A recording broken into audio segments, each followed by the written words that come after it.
Night டின்னருக்கு சரி இந்த வெஜிடபிள்ஸ்லாம் கட் பண்ணி வச்சுருக்கேன். இதை பார்த்து இனியாவது கெஸ் இருக்கா அவங்களுக்கு நான் இன்றைக்கி என்ன பண்ணுறேன்னு சொல்லிவிட்டு நான் பாஸ்தா பண்ணலான்னு தாங்க இருக்கேன். எங்கள் பாப்பாவுக்கு பாஸ்தா ரொம்ப பிடிக்கும், அதனால சரின்னு சொல்லிவிட்டு இது கட் பண்ணி வச்சுருக்கேன்.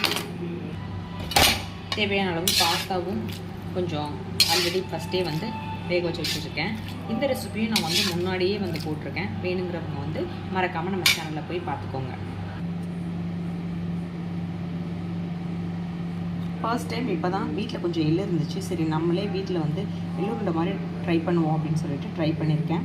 பட் நான் டேஸ்ட் வைஸ் நல்லா தாங்க வந்துச்சு. பட்டு நல்லா நம்ம இந்த மாதிரி பிடிக்கினா இந்த மாதிரி வருது. டைம் ஆக ஆக நல்லா சூப்பராக வருது. இது இந்த மாதிரி நீங்களும் உங்கள் வீட்டில் இருக்க குழந்தைங்களுக்கு இல்லை உங்களுக்குமே இந்த மாதிரி எள்ளுருண்டை வீட்டிலே பண்ணி சாப்பிடுங்க. இது ரொம்ப ஹை ரிச் கால்சியம் இருக்கிறதுனால ரொம்ப ரொம்ப நல்லது. ட்ரை பண்ணி பாருங்கள். இதோட ரெசிபி வேணும்னாலும் சொல்லுங்கள். நெக்ஸ்ட் வீடியோவில் நான் போடுறேன். பாய்.